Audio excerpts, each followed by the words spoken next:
اعوذ باللہ من الشیطان الرجیم بسم اللہ الرحمن الرحیم وَاضْرِبْ لَهُمْ مَثَلَ الرَّجُلَيْنِ جَعَلْنَا لِأَحَدِهِمَا جَنَّتَيْنِ مِنْ أَعْنَابٍ وَحَفَفْنَاهُمَا بِنَخْلٍ وَجَعَلْنَا بَيْنَهُمَا زَرْعًا۔ اور ان کے سامنے دو مردوں کا حال بیان کیجئے، ان میں سے ایک کو ہم نے دو باغ دیے تھے انگوروں کے، اور انہیں ہم نے کھجوروں سے ڈھانپ دیا تھا۔ وَجَعَلْنَا بَيْنَهُمَا زَرْعًا، اور ان دونوں کے درمیان ہم نے کھیتی بنا دی تھی، کھیت بنا دیے تھے کھیتی باڑی کرنے کے لیے۔ سبحان اللہ۔ گزشتہ اتوار کو، بلکہ اس سے بھی گزشتہ اتوار کو، سورہ کاف میں سے میں نے آپ سے عرض کی تھی کہ 4 واقعات ہیں اصحاب کاف کا، اور یہ دوسرا واقعہ جو شروع ہو رہا ہے وہ 2 شخصوں کا، 2 مردوں کا واقعہ جو بنی اسرائیل کے تھے۔ ان آیات کی اس رکوع میں جتنی بھی آیات ہیں ان کے شان نزول کے متعلق 2 روایات ہیں۔ ایک روایت تو یہ ہے کہ اللہ تعالیٰ نے اس امت کو سمجھانے کے لیے 2 مردوں کی مثال بیان فرمائی ہے، صرف سمجھانے کے لیے۔ حضرت ابن عباس رضی اللہ تعالیٰ عنہ سے دوسری روایت یہ ہے کہ بنی اسرائیل میں 2 بھائی تھے، ان کے والد صاحب فوت ہوئے تو ان دونوں بھائیوں کو وراثت میں دینار ملے، 8000 دینار ملے۔ تو 8000 دینار میں سے 4000 دینار ایک بھائی کو وراثت میں ملے، 4 دوسرے کو ملے۔ تو یہ 8000 دینار جو تھے آج کے حساب سے تقریباً 27.25 کروڑ روپے تقریباً یہ بنتی ہے رقم۔ تو 13.5 کروڑ روپے ایک بھائی کے حصے میں آئے آج کے لحاظ سے، جو دینار اس کے حصے میں آئے۔ ان میں سے ایک بھائی کافر تھا، ایک ایماندار تھا۔ جو ایماندار تھا اس نے اپنے سارا کا سارا جو مال تھا وہ سب اللہ کے راستے میں خرچ کر دیا۔ 13.5 کروڑ روپے وراثت میں ملے، سارے اللہ کے راستے میں خرچ کر دیے۔ 4000 دینار تھے جو آج کی رقم کے حساب سے 13.5 کروڑ روپے بنتے ہیں۔ دوسرا جو بھائی تھا وہ کافر تھا۔ مسلمان جو ہے اس کی زیادہ تر خواہش ہوتی ہے کہ میں اللہ کے راستے میں خرچ کروں اور اپنی آخرت سنوار لوں، اس لیے جو ایماندار تھا اس نے اپنا سارا مال خرچ کر دیا۔ جو دوسرا کافر بھائی تھا تو کافر کی خواہش یہی ہوتی ہے کہ میں اپنی دنیا کو سنواروں، وہ یہ جانتا ہے، اس کا عقیدہ یہ ہے کہ میں مر گیا تو ختم ہو گیا، بس اس کے بعد کوئی زندگی نہیں ہے، جو بھی ہے دنیا میں ہی ہے۔ تو اس نے اس نظریے کے پیش نظر اپنا مال تجارت میں، باغبانی پہ خرچ کیا، تو اللہ تعالیٰ نے اسے 2 باغ عطا فرما دیے۔ ان 2 باغوں کے درمیان میں کھیت بھی تھے جہاں وہ فصل وغیرہ اگاتا تھا۔ ان دونوں کی مثال اللہ تعالیٰ نے اس قرآن میں ذکر فرمائی ہے۔ یہاں سے آگے آپ قرآن کے ہی الفاظ سماعت فرمائیے، ساتھ ساتھ تھوڑی تھوڑی تشریح بھی کرتا جاؤں گا۔ رب فرماتا ہے کِلْتَا الْجَنَّتَيْنِ آتَتْ أُكُلَهَا وَلَمْ تَظْلِم مِّنْهُ شَيْئًا، دونوں باغ اپنے پھل لائے اور اس میں کچھ کمی نہ ہوئی۔ پھل آتے ہیں، بسا اوقات یہ ہوتا ہے درخت جب پھولتے ہیں نا تو وہ پھول ہی گر جاتے ہیں، پھر ان پہ پھل کم لگتے ہیں۔ بسا اوقات ایسا ہوتا ہے کہ پھل لگ جاتا ہے، لگنے کے بعد گر جاتا ہے، لیکن رب نے فرمایا دونوں باغوں میں پھل آیا تو خوب آیا۔ سبحان اللہ، کمی کچھ بھی نہیں ہوئی۔ اللہ وَفَجَّرْنَا خِلَالَهُمَا نَهَرًا، اور ان دونوں کے بیچ ہم نے نہر جاری کر دی، نہر بہا دی۔ سبحان اللہ، ایک باغ اس طرف ایک اس طرف، بیچ میں نہر بہتی ہے۔ سبحان تیری قدرت میں۔ باغ ہے انگوروں کا، درمیان میں کھیت ہیں فصل اگانے کے لیے۔ ان انگوروں کے آس پاس کھجوروں کی باڑ بنی ہوئی ہے، کھجوروں کے درختوں کی۔ کیا خوبصورت منظر پیش کرتا ہوگا، ایک باغ ادھر ایک ادھر، بیچ میں صاف پانی کی نہر بہہ رہی ہے۔ سبحان اللہ، اللہ کیا خوبصورت منظر تھا۔ رب نے کیا فرمایا، وَفَجَّرْنَا خِلَالَهُمَا، اور ہم نے ان دونوں کے درمیان، ہم نے، رب نے کیا فرمایا، ہم نے۔ پہلے بھی رب نے فرمایا جَعَلْنَا لِأَحَدِهِمَا، ہم نے ان دونوں میں سے ایک کو 2 باغ عطا فرمائے تھے۔ کس نے عطا فرمائے تھے؟ رب نے فرمایا ہم نے عطا فرمائے تھے۔ جب ہم مال کے وارث بنتے ہیں نا تو ہم رب کو بھول ہی جاتے ہیں کہ دینے والا تو وہ ہے۔ اس لیے جہاں قرآن کریم میں رب کریم فرماتا ہے نا کہ ہم نے تمہیں رزق دیا، ہم نے تمہیں مال دیا، رب بار بار فرماتا ہے، بندے کو اپنی طرف متوجہ کرتا ہے کہ جو کچھ تمہارے پاس ہے بندے وہ تیرا نہیں ہے، ہمارا دیا ہوا ہے۔ بار بار توجہ دے، ہم نے تمہیں دیا۔ رب فرماتا ہے ہم نے ان میں نہر جاری فرما دی تھی۔ سبحان اللہ، کلتل جنتین آتت اکلہما، اچھا وہ دونوں باغوں میں پھل بھی خوب آتا تھا، وکان لہو ثمر، اور اس کے پھل اور بھی تھے. ایک تو یہ باغات تھے، باغات کے علاوہ بھی اس کے پاس پھلدار درخت اور بھی تھے، اور اس کو اللہ تعالیٰ نے اور بھی مزید مال و دولت سے نوازا تھا. فقال لصاحبہ وہو یحاورہ، تو اس نے اپنے ساتھی سے کہا اور وہ اس سے بحث مباحثہ کر رہا تھا، اپنے دوسرے بھائی سے جس نے سارا مال اللہ کے راستے میں خرچ کر دیا تھا، اس سے کہنے لگا انا اکثر منک مالا واعز نفرا، میں مال میں تجھ سے زیادہ ہوں اور افراد میں بھی تجھ سے زیادہ زور آور ہوں. اللہ دیکھو نا، تم نے باپ کی وراثت کو کہاں خرچ کر دیا، میں نے دیکھو کیا بنا ڈالا، میرے پاس نوکر چاکر ہے، میرے باغات ہیں، میرے پاس اتنا مال ہے، تمہارے پاس کیا ہے. اللہ اکبر.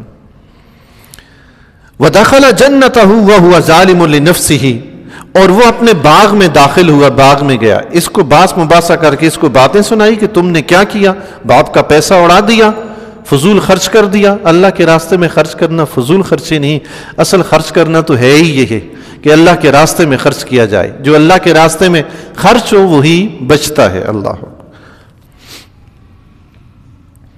رب نے فرمایا وہ اپنے بھائی کو لے کر باغ میں گیا، وَهُوَ ظَالِمٌ لِنَفْسِهِ، اور وہ اپنے آپ پر ظلم کرنے والا تھا. قَالَ مَا أَظُنُّ أَن تَبِيدَ هَٰذِهِ أَبَدًا، وہ بولا میں گمان نہیں کرتا کہ یہ کبھی فنا ہوگا. اپنے باغ میں بھائی کو لے کر گیا اور اسے کہنے لگا، ایماندار بھائی کو، اس کو کہنے لگا یہ دیکھو یہ میرا باغ ہے، پھلتا پھولتا ہے، مجھے امید نہیں کہ یہ ختم ہوگا، ساری زندگی آرام چین سے گزاروں گا، سکون سے کھاؤں گا پیوں گا، مزے کروں گا. وما اظن الساعۃ قائمۃ، اور میرا گمان نہیں کہ قیامت قائم ہوگی، میں نہیں یقین کرتا کہ قیامت بھی قائم ہوگی، ہم فنا ہو جائیں گے، ختم ہو جائیں. وَلَئِن رُدِدتُّ إِلَىٰ رَبِّي، اور اگر میں اپنے رب کی طرف پھر کر بھی گیا، چلیں اگر ایسا ہی ہے جیسے تم کہہ رہے ہو، ایماندار تھا، اس کا کہنا یہ تھا، عقیدہ یہ تھا، دنیا فنا ہو جائے گی، ختم ہو جائے گی، قیامت قائم ہوگی، اللہ کو حساب دینا ہے. تو اس دوسرے کافر بھائی نے کہا کہ پہلی بات تو یہ کہ بھئی قیامت ویامت کچھ بھی نہیں ہے، قائم ہونی نہیں ہے. پھر دوسری بات یہ ہے کہ اگر قیامت قائم ہو بھی گئی اور میں اللہ کی بارگاہ میں حاضر ہوا، لَأَجِدَنَّ خَيْرًا مِّنْهَا مُنْقَلَبًا، تو میں اس دنیا کے بدلے میں جو جگہ پاؤں گا نا وہ بہترین پلٹنے کی جگہ ہوگی، صبح وہ اس سے بھی اچھی ہوگی. چونکہ دنیا میں مجھے رب نے نوازا ہے تو مرنے کے بعد بھی وہ نوازے گا. اس میں کوئی شک نہیں کہ رب دونوں جہان میں بندے کو نواز سکتا ہے، مگر ایسا نہیں کہ بندہ دنیا میں کفر کرتا رہے، اللہ کا نافرمان بندہ بن کے پھرتا رہے، رب کی عبادت کے قریب بھی نہ آئے، فضول خرچیوں میں پیسے اڑائے، گناہوں میں زندگی بسر کرے اور پھر کہے کہ دنیا مجھے اللہ نے مال و دولت سے نوازا ہے، مرنے کے بعد بھی نوازے گا. ایسا ہرگز نہیں ہوگا. ہاں ایسا نہیں ہوگا. قال له صاحبہ، اس کافر سے اس کے دوست نے، اس کے ساتھی نے کہا، اس کے بھائی نے کہا، وَهُوَ يُحَاوِرُهُ، اور وہ اس سے بحث کر رہا تھا. پہلے اس نے بات کی جس کو اللہ نے باغ سے نعمت سے نوازا تھا، اب دوسرا بھائی اس سے بات کرنے لگا. اَكَفَرْتَ بِالَّذِي خَلَقَكَ مِن تُرَابٍ، کیا تو اس کے ساتھ کفر کرتا ہے، اس کا انکار کرتا ہے جس نے تجھے مٹی سے پیدا فرمایا، ثم من نطفۃ، پھر اس نے تجھے نطفہ سے پیدا فرمایا. انسان کی جو ابتدا ہوئی ہے، پیدائش جو ہوئی ہے، حضرت آدم علیہ السلام کی مٹی سے ہوئی ہے، اس لیے انسان کے بارے میں یہی کہا جاتا ہے کہ وہ مٹی سے بنا. اس کے بعد انسان کی جو تخلیق کا سلسلہ تھا اللہ تبارک و تعالیٰ نے مرد و عورت کے نطفے سے رکھ دیا ہے. تو اس بھائی نے اپنے بھائی کو سمجھایا یہ کیا کر رہے ہو، اللہ نے تمہیں مٹی سے بنایا ہے، پھر نطفے سے اللہ نے تمہاری پیدائش کی ہے. ثم سواک رجلا، پھر اس نے تجھے ٹھیک ٹھیک مرد بنا دیا ہے، تمہارے اعضاء بنائے ہیں، تمہیں عقل سے نوازا ہے، تمہیں شعور دیا ہے، تمہیں یہ مال دیا ہے، تمہیں زندگی گزارنے کے اصول سکھائے ہیں، طریقے سکھائے ہیں، تمہیں مرد بنایا ہے. ٹھیک تم لولے لنگڑے نہیں ہو، تمہارے ہاتھ پاؤں ٹوٹے ہوئے نہیں ہیں، تم آنکھوں سے اندھے نہیں، کانوں سے بہرے نہیں، زبان سے گنگے نہیں. یہ سب نعمتیں تمہیں اللہ نے دی ہیں. تمہیں کس نے دی ہیں؟ اللہ نے دی ہیں. لیکن هو اللہ ربی، لیکن میں، تمہاری بات تو یہ تمہیں رب کی پرواہ نہیں، اور میری بات پوچھو میرا یقین کیا ہے. هو اللہ ربی، وہ اللہ میرا رب ہے، وہ اللہ میرا رب ہے. لا ولا اشرک بربی احدا، میں اپنے رب کے ساتھ کسی کو شریک نہیں ٹھہراتا. اللہ، میں اپنے رب کے ساتھ کسی کو شریک نہیں ٹھہراتا. ولولا اذ دخلت جنتک قلت ما شاء اللہ، اور یہ کیوں نہ ہوا کہ جب تو اپنے باغ میں داخل ہوا تو کہتا، تو کیا کہتا؟ ما شاء اللہ لا قوت الا باللہ، اللہ نے جو چاہا ہوا، اور نیکی کی طاقت، اچھائی کی طاقت اللہ ہی کی طرف سے، برائی سے پھرنے کی طاقت، گناہوں سے بچنے کی طاقت اللہ ہی کی طرف سے۔ تم جب باغ میں داخل ہوئے تھے تم نے یہ کیوں نہ کہا اپنے باغ کو دیکھ کر ما شاء اللہ لا قوت الا باللہ؟ تم یہ کہتے نا، اپنے رب کی حمد و تعریف بیان کرتے۔ حدیث شریف میں آتا ہے آقا علیہ الصلوۃ والسلام نے فرمایا، اللہ تعالیٰ کسی کو آہل میں، اولاد میں، مال میں سے کوئی نعمت عطا فرمائے اور وہ بندہ پھر اللہ کا شکر ادا کرتے ہوئے یہ کہے ما شاء اللہ لا قوت الا باللہ، اللہ کے حبیب علیہ الصلوۃ والسلام نے فرمایا اس نعمت پر موت کے سوا کوئی آفت نہیں آئے گی۔ سبحان اللہ، وہ نعمت اس کے پاس محفوظ رہے گی۔ سبحان اللہ، نعمت جب رب دے تو رب کا شکر ادا کریں، ماشاءاللہ یا اللہ تیرا شکر ہے، ماشاءاللہ لا قوت الا باللہ۔ ایک حدیث شریف میں یہ بھی آتا ہے اگر کوئی چیز آپ کو اچھی لگے اور اسے دیکھ کر آپ یہ کہیں ماشاءاللہ لا قوت الا باللہ، اس چیز کو کوئی نقصان نہیں پہنچے گا، یعنی نظر بد نہیں لگے گی۔ اللہ عموماً ہوتا ہے نا، بری نظر لگ جاتی ہے، نظر لگ جاتی ہے کسی کو نا، تو فرمایا جو چیز اچھی لگے اس کو دیکھ کے ماشاءاللہ کو ہو، انشاءاللہ نظر بد نہیں ہوگی۔ تو اپنے بھائی سے اس نے کہا کہ تم جب باغ میں گئے تھے تو تمہیں تو یہ کہنا چاہیے تھا ماشاءاللہ لا قوت الا باللہ، الٹا تم اترانے لگ گئے، میرے پاس اتنا مال ہو گیا، میرے پاس اتنے باغ ہیں، تمہارے پاس کیا ہے، میرے پاس اتنے غلام نوکر چاکر ہیں، تمہارے پاس کیا ہے، تم اترانے لگ گئے بجائے اللہ کا شکر ادا کرنے۔ ان ترنی انا اقل منک مالا و ولدا، اگر تو یہ سمجھتا ہے دیکھتا ہے کہ میں تیرے مقابلے میں مال و دولت میں کم ہوں، افراد میرے پاس نہیں ہے، کوئی نوکر چاکر نہیں ہے، فعسى ربی ان یؤتینی خیرا من جنتک، تو میں اپنے رب سے امید رکھتا ہوں، میرا رب اس پر قادر ہے کہ وہ تیرے باغ کے بدلے میں مجھے بہتر باغ عطا فرمائے۔ سبحان اللہ، تیری مال و دولت کو دیکھ کر میں نہیں للچاتا، تیرے پاس ہے تو کیا ہوا ہوگا، اور میرے رب نے مجھے دینا چاہا نا تم سے اچھا دے دے گا۔ سبحان اللہ، مجھے تو اپنے رب سے امید ہے۔ اللہ اکبر۔ وَيُرْسِلَ عَلَيْهَا حُسْبَانًا مِنَ السَّمَاءِ، اور تیرے باغ پر آسمان سے بجلیاں گرا دے، میرا رب تیرے باغ کے بدلے میں مجھے اچھا دے دے، تیرے بدلے میں مجھے اللہ تعالیٰ نعمتیں اچھی دے دے، اور تیرے باغ کے اوپر بجلیاں گرائے، انہیں خاکستر کر دے، انہیں ختم کر دے، مٹا دے، فَتُصْبِحَ سَعِيدًا زَلَقًا، تو وہ چٹیل میدان بن کر رہ جائے، پھر کیا کرو گے؟ رب اس پر قادر ہے۔ اس نے اپنا عقیدہ بیان کیا، دوسرے کو نصیحت کی کہ اپنی مال و دولت پر اتراؤ نہیں بلکہ اللہ کا شکر ادا کرو۔ او یصبح ماؤها غورا فلن تستطیع له طلبا، یا اس کا پانی زمین میں دھس جائے، دونوں باغوں کے بیچ میں جو نہر بہتی ہے نا، اس نہر کا پانی تم باغوں میں کھیتوں میں لگا کر اس سے فصل حاصل کرتے ہو، اگر یہ پانی زمین کے اندر دھس جائے فلن تستطیع له طلبا، تو تم اسے لانے کی طاقت نہیں رکھتے۔ زمین کے اندر اتنا گہرائی میں رب دھسا دے، تم نکال ہی نہ سکو تو تمہارے باغ کہاں جائیں گے، کیا کرو گے؟ باغبان جو ہوتا ہے نا، باغبان، اس کا کام تو صرف اتنا ہے کہ باغ میں پانی دے دے، پودوں کو پانی دے دے، پھولوں کو پانی دے دے۔ کسان کا کام ہے زمین میں بیج بو دے، زمین میں بیج تو بو سکتا ہے کسان، باغ میں مالی پودوں کو پانی تو دے سکتا ہے، مگر مالی پودوں پہ پھول نہیں کھلا سکتا، پھل نہیں لا سکتا۔ کسان بیج تو بو سکتا ہے مگر بیج کو پیدا نہیں کر سکتا۔ یہ کام کون کرتا ہے؟ رب کرتا ہے۔ جب یہ سب کچھ رب کرتا ہے تو پھر بندہ کیا اعتراض کہ میں نے یہ کیا تو تب ہوا؟ یہ تو سب رب نے کیا تو ہوا نا۔ اللہ اکبر۔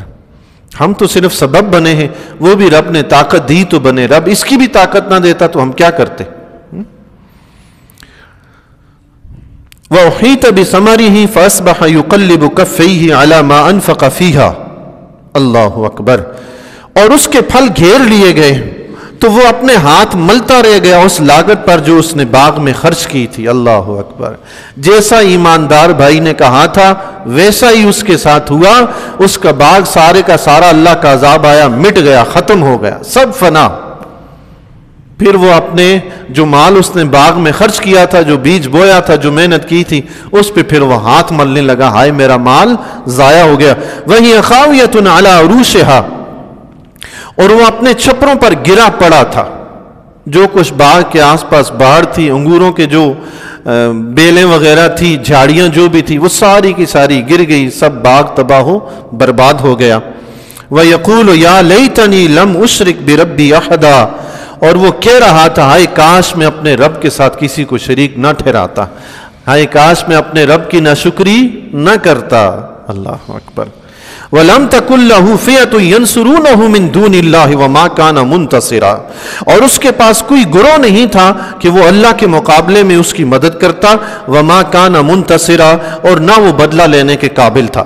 اب صورتحال یہ تھی، نہ تو اس کے پاس، جس پہ وہ اترا رہا تھا نا کہ میرے پاس تو تمہارے بدلے میں زیادہ افراد ہیں، میرے پاس مال بھی زیادہ ہے۔ رب نے فرمایا جب رب نے وہ مال تباہ کر دیا تو اب کوئی اس کے پاس ایسا نہیں تھا، وہ نفر وغیرہ جن کی وہ کہہ رہا تھا کہ میرے پاس زیادہ ہیں، رب کا مقابلہ کرتے، رب سے کہتے کہ باغ واپس دے، کوئی ایسا نہیں تھا، نہ ہی خود اس کے اندر طاقت تھی کہ وہ رب سے اپنے باغ واپس لے سکتا۔ اللہ، رب کا مقابلہ کوئی نہیں کر سکتا۔ جو بھی نعمت اپنے پاس آتی ہے، اس ہر نعمت پر بندے کی یہ نظر ہو کہ یہ مجھے اللہ نے دی ہے، یہ مجھے اللہ نے دی ہے، یہ نصیحت ہے۔ ہر وقت یہی خیال ہو، یہ اللہ نے دی ہے، یہ اللہ نے دی ہے، اور بندہ اترائے نہیں، جو بھی ملے اترائے نہیں۔ ہنالک الولایۃ للہ الحق، یہاں سے واضح ہو گیا کہ اختیار سچے اللہ کا ہے۔ اللہ اکبر۔ سب اختیار کس کا ہے؟ اللہ کا ہے۔ وہ کہہ رہا تھا نا میرے پاس اتنا مال و دولت ہے، تمہارے پاس کیا ہے؟ میرے پاس اتنے افراد ہیں، تمہارے پاس کیا ہے؟ تو رب نے وہ سب ختم کر کے فرمایا بتاؤ اب کون دے گا؟ پتہ چلا بندہ مومن کو اپنے پاس موجود مال و دولت پر بھروسہ نہیں ہو، بھروسہ رب کی ذات پر ہو۔ مال و دولت ہے ٹھیک ہے، نہیں ہے کوئی مسئلہ نہیں، زندگی تو میرے رب نے دینی ہے نا۔ اللہ اکبر۔ مال و دولت کئی مرتبہ ہونے کے باوجود بھی جی کسی کام نہیں آتا۔ اللہ تعالیٰ معاف فرمائے، بس اوقات ایسی بیماری بندے کو لگ جاتی ہے، لاکھوں کروڑوں روپے بندہ خرچ کر دیتا ہے مگر وہ بیماری نہیں جاتی۔ اگر بندے کو ان کروڑوں کے بجائے اپنے رب پہ بھروسہ ہو، بسم اللہ الرحمن الرحیم پڑھے، پانی پہ دم کر کے پی لے، رب پہ یقین ہو کہ میرا رب بیماری ختم کر سکتا ہے، کروڑوں کے بدلے ایک بسم اللہ کے دم سے ہی ختم ہو جائے، سبحان اللہ، وہ کر سکتا ہے نا۔ اپنے رب سے تعلق قائم کیجئے نا جی، اپنے رب سے تعلق جوڑیے۔ آپ نے فرمایا یہیں سے واضح ہو گیا اختیار سارا اللہ کا ہے، سچے اللہ کا ہے، اس کے پاس ہے۔ ہوا خیر ثوابا و خیر عقبا، اس کا ثواب سب سے بہتر ہے اور اسے ماننے والے کا انجام سب سے اچھا ہے۔ سبحان اللہ۔ چاہے دنیا میں کسی کام کا انجام ہو یا آخرت کا انجام ہو، زندگی کا اختتام ہو، جو بھی اپنے رب پر بھروسہ کرتا ہے، اپنے رب کو مانتا ہے، اپنے پاس موجود نعمتوں کے بجائے اپنے رب پہ بھروسہ کرتا ہے، اللہ تعالیٰ کبھی بھی اسے ناکام نہیں ہونے دیتا۔ اللہ